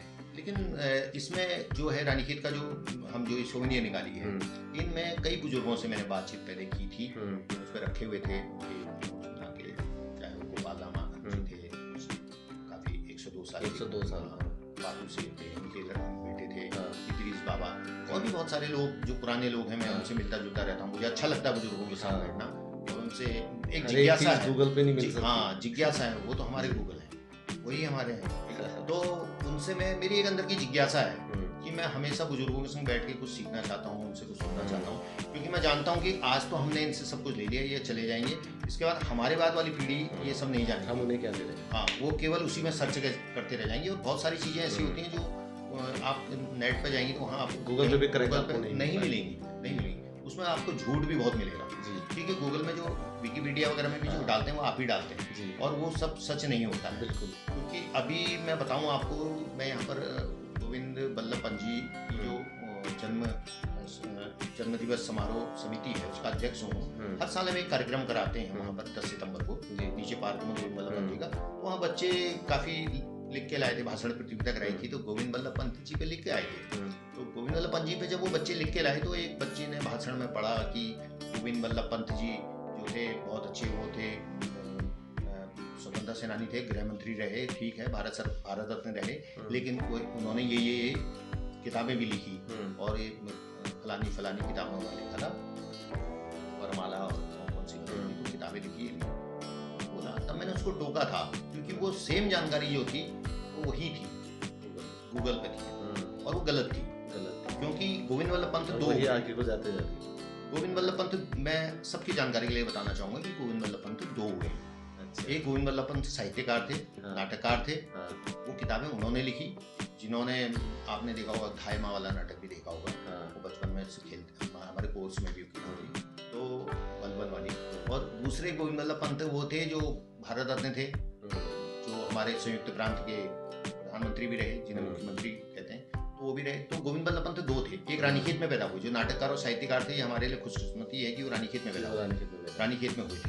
तो गूगल ने क्या किया है कि गूगल ने दोनों को मिला दिया है कि वो गोविंद बल्लभ पंत के दोनों का डाटा मर्ज हो गया, हाँ, उनकी रचनाएं वहां लिख दी हैं। तो ऐसी गलतियां बहुत हैं, तो बच्चों को केवल उसी पे नहीं जाना चाहिए, कुछ अपने बुजुर्गों से और जो किताबों में भी लिखा है किताबों की ओर बढ़ना चाहिए। मैं तो बच्चों यही कहूंगा कि आज की पीढ़ी को पुस्तकों की ओर रुख करना चाहिए, पुस्तकें पढ़नी चाहिए, और बहुत अच्छी अच्छी पुस्तकें यहाँ वाचनालय में इधर हैं, छावनी परिषद के वाचनालय में भी है, पुस्तकालय में है, और आजकल तो ऑनलाइन आ जाती हैं। किताबें पढ़ें, किताबों से ज्ञान लें, और ठीक है, एक सारा सूचनाओं का केंद्र है, वो सूचनाएं लेनी है तो आप गूगल पर जाइए जी, सूचनाओं के लिए, ज्ञान के लिए नहीं, सूचनाओं के लिए वो बेहतर साधन हो सकता है, लेकिन ज्ञान के लिए आपको पुस्तकों की ओर जाना होगा। 91 से सर आप पत्रकारिता कर रहे हैं, इसके बाद 2003 में प्रकृति में आपने अपनी खुद की पत्रिका निकाली। पिछले लगभग जो है 25 वर्षों से आप साहित्य से जुड़े हुए हैं, तो साहित्य में ये बचपन से ही रुझान था, किसे अपना आइडल मानते हैं? साहित्य में मेरा बचपन से मैं छोटी छोटी कविताएं लिखा करता था, तो कक्षा 6 में भी था जी। तो यहाँ से एक अखबार निकलता था रानीखेत में, उत्तराखंड दूत, आप उनको जानते हैं, हिमाचल प्रेस वाले, जी जी जी, श्री नागेश जोशी जी, वो एक अखबार निकालते थे, उत्तराखंड दूत। तो उस उत्तराखंड दूत में मैं छोटी छोटी, जैसे टैंकी में पानी नहीं आ रहा है और समस्या हो रही है पानी की, तो एक छोटी 8 लाइन की कविता लिख के उसमें वो छप जाती थी, तो बड़ा सुकून मिलता था, तो उसकी मैं कतरन निकाल लेता था, काट देता था। वैसे ही एक रामनगर से अखबार निकलता था, नैनी जन दर्पण, जो युगंबर सिंह रावत निकालते थे। तो मैं बहुत छोटा था, तो मैं आज छोटा था, 7-8 में पढ़ता था, तो मैंने उसमें कविताएं भेजना शुरू किया, और हर अंक में मेरी कविता लगती थी, 7-8 में पढ़ता था मैं। उसके बाद फिर मैं जब 9-10 में गया तो मैंने एक कहानी लिखी उसमें, तो मुझे बड़ा आश्चर्य हुआ कि उस 6 पेज के अखबार में 3 पेज मेरी कहानी लगी थी। तो रजूली अमा करके वो कहानी थी, पहाड़ की, उस पर जिस तरीके से सेना में उसका बेटा होता है, तो उस समय मैंने वो कहानी लिखी थी। तो रुझान था, बचपन से था, और मैं कविताएं लिखते रहता था, डायरी में लिखते रहता। उसके बाद मैंने कई कवि सम्मेलनों में, जो यहाँ शरदोत्सव में हुए, तो बाहर से भी कवि आते थे, आमंत्रित होते थे, उनमें मैंने शिरकत की। बहुत सारी कविताएं माता जी भी लिखती थी। माता जी से ही ये प्रेरणा मिली। आपने कहा कि कौन आपका आइडल है, आदर्श कौन है? मेरी माँ मेरी सबसे बड़ी आइडल है। तो माँ को बचपन से शौक था, सारी पत्रिकाएं लगी थी, धर्मयुग, साप्ताहिक हिंदुस्तान, कादम्बरी, नवनीत, और जितनी दिनमान, उस समय की जितनी किताबें आती थी, मैं समझता कोई नहीं। और मैंने तो देखा कि मेरी जो माँ थी वो हिंद पॉकेट बुक्स की जो थी मेंबर थी, तो हर बार वो डीपीपी द्वारा जो थी पोस्टमैन किताबें लेके आता था, 4 का सेट, कभी 2 का सेट, तो एक लाइब्रेरी बन गई थी। अभी मैंने जब हम लोगों ने घर को शिफ्ट किया था बीच में, और वो तो अब नहीं रही माँ तो, लेकिन तो मैंने गिनी थी 700 कुछ पुस्तकें, वो जो थी वो बुक्स जो थी, तो 700 कुछ थी, चाहे वो आचार्य चतुर्सेन की हो, अन्य लेखकों की हो, तो बहुत पढ़ती थी। शिवानी की तो सारी उन्होंने पढ़ी थी, और हमें सुनाती भी थी, वो जो आती थी कहानियाँ, तो बीच बीच में उनकी सुनाई कहानियाँ, उनका साहित्य प्रेम, उस समय उस दौर में की वो महिला थी, उनका साहित्य प्रेम उस सब रचा बसा है। कभी मैं जैसे बाजार से कोई सामान लेके आता था, मुझसे मंगाती थी, मान लीजिए कोई सब्जी लेके आया, तो अखबार की थैली में होती थी, तो वो करती क्या थी कि अगर उनकी कोई जरूरत का उन्हें दिख गया अखबार में छपा हुआ, तो थैली को लौटा के पहले वो पढ़ती थी थैली को, और सब्जी वब्जी किनारे करके पहले वो थैली में पढ़ लेना चाहती थी कि उनके विषय में कुछ ऐसा है, फिर वो बनाती। अभी तक, अभी हाल तक जब तक थी वो, अभी 2016 में उनका देहावसान हुआ, तो 2016 तक वो अपनी बहुओं को भी कहती थी, देखो ये इस तरीके से बनता है। रूपायन एक अमर उजाला में आता था, तो अभी जब भी मैं उनका ये गद्दा उठाता था बेड का जो गद्दा उठाता उसके नीचे सब वो बिछी रहती थी रुपायन। तो जब वो अखबार तो बिक जाता था रद्दी में, और अखबार की वो रुपायन निकाल के उसके नीचे डाल देती थी, और कब पढ़ती थी वो अपना पढ़ती रहती, चश्मा लगा के फिर वहाँ डाल देती थी। इतनी सारी रुपायन, क्योंकि उसमें काम की बातें बहुत आती हैं, महिलाओं के लिए भी आती हैं, टिप्स काफ़ी आते हैं। तो वो अपनी बहुओं को भी, मेरे मिसेज को भी, इनको भी बताती थी कि भाई ये देखो आओ ये सुनो, उनको सुनाती थी कि ये इस तरीके से होता है, इस तरीके से होता है। तो एक पढ़ने की ललक उस महिला में मैंने देखी, अपनी माँ में देखी मैंने। तो वो पढ़ने की ललक मेरे अंदर भी आई कि हाँ पढ़ने से ही सब कुछ होगा। तो तब से मेरा रुझान भी पढ़ने की ओर बढ़ा, और मैं लगातार पढ़ता रहा। तो सर साहित्य के क्षेत्र का एक अच्छा खासा अनुभव आपके पास है। आज हम देखते हैं कि संस्कृति काफ़ी आगे जा रहा है, विज्ञान काफ़ी आगे जा रहा है, कला काफ़ी आगे जा रही है, लेकिन साहित्य का क्षेत्र थोड़ा पीछे छूट रहा है। तो साहित्य में जो लोग आगे आना चाहते हैं, क्या इनके लिए स्कोप है, क्या इन्हें टिप्स देना चाहेंगे आप, कैसे लिखें? ये साहित्य में सबसे बड़ी चीज़ ये होती है कि आप कुछ भी लिखते हैं, कुछ भी लिखते हैं, एक तो आप भावनाओं से लिखते हैं, और कवि अगर आप होना चाहते हैं, एक संवेदनशील हृदय जिसका होगा। क्योंकि देखिए कविता की अगर मैं बात करूँ, मैं अगर कोई बहुत सारे बच्चे यहाँ कविताएं लिख रहे हैं, मैं देख रहा हूँ आजकल, एक आध का साक्षात्कार आप लोगों ने लिया था। तो सबसे बड़ी चीज़ है कविता जो होती है वो हृदय के तंतुओं का स्पंदन है। तो जो आपके हृदय के तंतु स्पंदन करते हैं तभी कविता बनती है। कविता तो अंदर से निकलती है, उसके लिए कोई आपको वर्कशॉप में जाने की या कार्यशाला नहीं लगेगी उसके लिए, कविता अंदर से निकलती है। बहुत सारे आजकल साहित्यकार कह देते हैं कि ये कविता नहीं है, कविता इतनी लंबी, कविता की कोई माप नहीं होती, कोई पैमाना नहीं होता कि वो कितनी बड़ी होगी। जहाँ तक आपकी भावनाएं जा रही हैं तो वहाँ स्टॉप नहीं होगी, कविता है। तो बहुत सारे लोग इस पर सवाल उठाते हैं, आज मैं देखता हूँ साहित्यिक चर्चा सुनता हूँ, तो कविता में तो दूसरा आपको पढ़ना पड़ेगा। जब तक आप कविताओं को नहीं पढ़ेंगे, जब तक आप साहित्य की और पुस्तकें नहीं पढ़ेंगे, तो आपका शब्दकोश नहीं बढ़ेगा। आपको अगर अपना शब्दकोश बढ़ाना है तो आप पढ़िए, अच्छी से अच्छी रचनाएं पढ़िए, बहुत अच्छे अच्छे लेखकों की रचना पढ़िए, बड़े से बड़े साहित्यकार को पढ़िए, कवि को पढ़िए, और उसके बाद आप एक अच्छे जो है मतलब आपके अंदर परिपक्वता तभी है, लेखन में परिपक्वता तभी आएगी जब आप अच्छे लेखकों को सुनेंगे, पढ़ेंगे, और इनकी जो परिचर्चाएं होती हैं, साहित्यिक परिचर्चाओं में जाइए, या उनको आजकल इसमें आपके यूट्यूब वगैरह में भी काफ़ी आती हैं, तो सुनिए। तो साहित्य की ओर बढ़ने के लिए तो साहित्य में घुसना पड़ेगा। और इससे सर हम रोजगार से कैसे जोड़ सकते हैं साहित्य को? साहित्य को देखो, साहित्य में को रोजगार से जोड़ने की अगर बात करें तो संभावनाएं बहुत कम होती हैं। साहित्य आज जो लिखा जा रहा है, या तो बहुत बेहतर तरीके का लिखा जाए, आप बहुत नामचीन अगर लेखक हैं तब आपकी मार्केट बन जाती है, तो तब तो आपको जो किताबें आपकी निकल रही हैं उसकी रॉयल्टी मिलती है। आजकल तो ऑनलाइन भी अमेजोन वगैरह भी बेच रहे हैं किताबें भी, लेकिन निचले स्तर पर अभी ये सब नहीं है। निचले स्तर पर तो ये हो गया है कि आप किताब छाप रहे हैं अगर अपना पैसा लगाकर, तो फिर आपको वो सप्रेम भेंट करनी पड़ेगी। आप किसी प्रोग्राम में जा रहे हैं, कहीं जा रहे हैं, तो आपको अपनी ओर से गिफ्ट करनी गिफ्ट, लेकिन उसके बावजूद भी नहीं पढ़ रहा, मैं आपको गिफ्ट कर रहा हूँ, आप नहीं पढ़ते हो, तो इससे बड़ी बात क्या हो सकती है? लोग रख देते हैं ऐसे ही आजकल कि इतनी लंबी कौन पढ़ेगा, इतने पेज हैं इसमें, तो वैसे देखते हैं एक आध पन्ना पलटाया पढ़ लेते हैं। पढ़ने वाले पाठक चाहिए सबसे पहले, और ये माहौल बनाना पड़ेगा, पाठक तभी होंगे। कि देखो पुस्तकों की मैंने पहले भी कहा कि किताबों की बढ़ाना पड़ेगा, नहीं किताबों से बिल्कुल विमुख हो गई है नई पीढ़ी, वो केवल मोबाइल पे है। मोबाइल का टाइम बनाना पड़ेगा कि भाई आप बच्चों को समझाना पड़ेगा कि आप एक आधा घंटा मोबाइल करें। क्योंकि जब से ये लॉकडाउन लगा है, कक्षा 4-3 के बच्चे भी मोबाइल लेके बैठ जा रहे हैं, वो क्या क्या कर रहे हैं, क्या देख रहे हैं, तो मोबाइल के एक चस्का तो लगा ही है जी। तो ये मोबाइल के चस्के ने पढ़ने लिखने का जो एक वो था उसको तो कम किया ही है।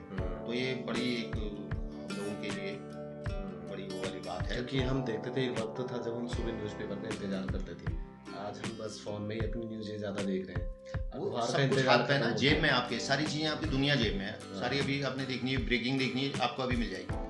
दूसरी बात मैं ये कहना चाहता हूँ कि हम लोगों का समय दूसरा था पढ़ने लिखने का। मैं बताऊँ कि हम लोगों के टाइम पे कॉमिक्स चलती थी, हम लोग कॉमिक्स पढ़ते थे, लोगों चंपक, नंदन, ये हमारी किताबें होती थी, जो हमारा मनोरंजन भी था, और उस और हम खरीद के पढ़ते भी थे किताबें। और मैंने तो बचपन में इतनी कॉमिक्स जमा कर ली थी, चाहे वो फैंटम की हों, बिलाल वाली, और ये बहुत सारी कॉमिक्स जमा कर ली थी कि मैं उन्हें किराए पे लगाने लगा था। वो मेरा एक रोजगार का जरिया बन गया था कि 25 पैसे में बच्चों को मैं मोहल्ले में 25 पैसे में किराए पे भी दे देता था। वो पढ़ के आ गई तो 25 पैसे दे, तो उससे धनार्जन भी कर लिया था किताबों से, इतनी किताबें जमा कर ली थी। अब वो माहौल पढ़ने का नहीं है, तब के बच्चे पढ़ते थे। लेकिन फिर भी आज अगर कोई खूबसूरत वक्ता है या खूबसूरत लेखक है, वो अपने आप को स्वयं को रोजगार से भी जोड़ सकता है। तो साथियों, ये थे हमारे संग विमल सती जी, वरिष्ठ सामाजिक कार्यकर्ता रानीखेत के और प्रकृति लोक के संपादक। सर, आपसे एक आखिर में जानना चाहूँगा कि हमारे हेलो रानीखेत के विषय में आप क्या कहना चाहेंगे? देखिए, जो रचनाशील लोग होते हैं वो मेरे हमेशा से ही प्रिय रहे हैं जी। चाहे वो किसी भी क्षेत्र में काम कर रहे हो जी। और जहाँ तक मीडिया का क्षेत्र है, इसमें तो मैं रहा हूँ, इलेक्ट्रॉनिक मीडिया में भी रहा हूँ और मैं लगातार देख रहा हूँ कि हेलो रानीखेत जो है उत्तरोत्तर प्रगति की ओर है। और वो केवल प्रगति की ओर इसलिए नहीं है कि उसको लोग देख रहे हैं या लाइक कर दे रहे हैं, बल्कि उसकी खूबसूरती है कि उसमें जो आप लोगों की एंकरिंग है, आपकी मेहनत है और आप हर चीज़ को कवर कर रहे हो। और विशेषकर मुझे जो पसंद आया आप लोगों का कि ये नहीं, चलिए मैं तो बीच में समय नहीं दे पाया था, आपने पहले भी आग्रह किया था, उस दिन मैं कुछ लिखने में व्यस्त था, तो लेकिन सबसे बड़ी चीज़ है कि जो आप लोगों ने अभी विद्यालयों के जो प्राध्यापक हैं, प्रधानाध्यापक हैं और इन लोगों से जो बातचीत की है, हर विद्यालय का हाल दिखाया है, उनकी दिक्कतें क्या है और वो किस तरीके से चला रहे हैं, क्या है, तो वो मुझे बड़ा पसंद आया। और इस तरीके से आप लोगों का ये प्रयास रहना चाहिए, इसको सुझाव भी मान सकते हैं कि जो मेधावी बच्चे हैं जो किसी न किसी क्षेत्र में कर रहे हैं, चाहे पढ़ाई में भी कर रहे हैं, और उनका क्या है आगे क्या है, तो उन बच्चों का भी, जैसे अभी बोर्ड का भी मई में परीक्षा फल आएगा, उसके बाद ये कर सकते हैं कि उन बच्चों को भी आप मंच दे सकते हैं, उनसे पूछ सकते हैं कि भाई आगे वो क्या करेगी, आप नए और बच्चों के लिए आप क्या कहेंगे, कैसे आप मोटिवेशनल रहेगा पीछे। हाँ, कैसे आप लोगों ने पढ़ाई की, क्या कैसे नोट्स बनाते थे, कैसे करते थे। जो बच्चे मेधावी बच्चे वो पीछे वालों के लिए नज़ीर हो सकते हैं, जो अब बच्चे आ रहे हैं आगे को पढ़ने के लिए। तो इस तरीके और भी क्षेत्र में मैंने बहुत सारे आपके एपिसोड देखे हैं, चाहे आप लोगों ने लोक गायकों पे बनाया हो, जो इधर आसपास के गाँव के लोग गायक थे, मुझे बड़ा अच्छा लगा। हालांकि आप लोगों ने कुछ तो ऐसे प्रयास किए कि जो स्थापित लोग गायक हैं उनको भी लाने की कोशिश की, तो मैं सोचता हूँ कि जो लोग स्थापित हैं, जिनके बहुत सारे एल्बम निकल गए हैं, वो तो प्रचार नहीं चाहते, जिनके पास ऑलरेडी मंच है, जिन पर मंच है वो तो बढ़ चुके हैं आगे, है ना। लेकिन उन लोगों को जिनको आज तक कहीं मंच नहीं मिला, ये एक ऐसा प्लेटफॉर्म है आजकल सोशल मीडिया पे कि आप उनको आगे ला सकते हो। तो ऐसे कलाकारों को, चाहे किसी क्षेत्र में काम करें, बहुत सारे लोग जैसे लोक संस्कृति के क्षेत्र में काम कर रहे हैं, बहुत सारे लोक संस्कृति के तो बहुत सारी विधाएं हैं, बहुत सारे उपादान हैं, तो आप कोई कहीं काम कर रहा है, कोई कहीं काम कर रहा है, तो आप लोगों बीच में लाए भी, आप कोई पिरूल से कुछ बना रहा है तो कोई बगड़ से कुछ बना रहा है, ऐसे लोगों को आगे लाइए। लोक संस्कृति को बढ़ाना हम सबका धर्म है, हम सबकी जिम्मेदारी है, दायित्व है कि हम अपनी लोक संस्कृति को बढ़ाएं। इस पर हमें सबने काम करना है मिलके, और आप लोगों का काम बहुत बेहतर है, क्योंकि मैंने कहा ना, मैं ऐसे रचनात्मक लोगों को बहुत पसंद करता हूँ, चाहे वो किसी क्षेत्र में काम कर रहे हो। और मुझे बड़ी खुशी होती है जब मैं देखता हूँ आप लोगों का आता है उसमें, या किसी के साथ आप इंटरव्यू करते हो, मुझे ये खुशी होती है कि हाँ, वाकई आप लोग वाकई दिल से काम कर रहे हो और क्षेत्र के लिए काम कर रहे हो। धन्यवाद, बहुत धन्यवाद सर। और आपने जो सर बात कही कि जो स्थापित जो लोक कलाकार हैं, इनको लाने के पीछे हमारा हेलो रानीखेत का मकसद सिर्फ इतना है। हेलो रानीखेत मोटिव जब हमने भी स्टार्ट किया तो हमने सोचा कि जिन लोग के पास मंच नहीं है उन्हें हम एक मंच प्रोवाइड करें डिजिटली, लेकिन उस व्यक्ति को ये ना लगे कि ये मंच का कद छोटा है, तो इसलिए हमने कोशिश करी कि महीने में हम एक बार किसी सुपरस्टार को ला सकें। देखिए, कद आपको एक आभास है नहीं है, कद आपका स्वतः ही बढ़ रहा है। कद ऐसे बढ़ेगा जब आप नई नई प्रतिभाओं को लाके आगे रखेंगे और ऐसे गुमनाम लोगों को आगे लाएंगे, तो आपका कद बढ़ेगा, क्योंकि लोगों ने उन लोगों को देखा नहीं है। अभी मैं 2 लोग ऐसे हैं जिनको आपके आगे लाऊंगा कि आप उनका इंटरव्यू करें। तो 2 लोग ऐसे कलाकार हैं रानीखेत के अंदर, 2 ऐसे लोग हैं जिन पर मैं अभी लिखना चाह रहा हूँ और मैं लिखूंगा भी उन पर। और वो लोग जब आएंगे तो लोग देखेंगे कि उनकी कलाकारी क्या है या वो क्या कर चुके हैं। एक बुजुर्ग भी हैं तो उन्होंने क्या किया है, तो ऐसे लोगों को लाना हमारा। अभी देखिए, अभी जेपी साजी पे मैंने लिखा था, अब तो दुनिया में रही नहीं, पिछले साल चले गए थे, आपने चढ़ी रोज सॉरी पढ़ा होगा, वो लेख लिखा था मैंने। तो इस तरीके के लोग तो जो चले गए, लेकिन उनको हम आज भी नमन करते हैं, याद करते हैं। तो मैं चाहता हूँ कि जो चले गए हैं उन पर तो हम काम कर सकते हैं, लिख सकते हैं, क्योंकि वो तो इसमें आएगा नहीं। आप लोगों को जो प्रेजेंट में जो काम कर रहे हैं और जिनमें संभावनाएं हैं बहुत सारी आगे बढ़ने की, और जिनको आप बढ़ा सकते हो आगे, क्योंकि आपका तो यही है। और आप लोगों का अंतिम लाइन में कहना चाहता हूँ, प्रयास बहुत स्तुत्य प्रयास है जी, बहुत स्तुत्य प्रयास है, और इस तरीके से आप लगे रहो, मेरी शुभकामनाएं हैं। और जहाँ भी हम लोगों की कहीं पर ऐसी आवश्यकता पड़ती है, जहाँ मदद की आवश्यकता है कोई किसी तरीके की, तो हम लोग साथ हैं। बिल्कुल सर, मार्गदर्शन आप लोग का ही है, और अच्छा लगा कि आपने काफ़ी सुझाव भी हमारे इस चैनल को दिए हैं। और मैं चाहूँगा भविष्य में भी लेखन के क्षेत्र में आप इन प्रतिभाओं को आगे लाए, और डिजिटली हम भी प्रयास करेंगे कि इन लोग को हम आगे मंच प्रोवाइड कर सके और समाज के बीच में लेके आ सके। तो साथियों, आज का जो विषय था, विषय ये बहुत बड़ा था।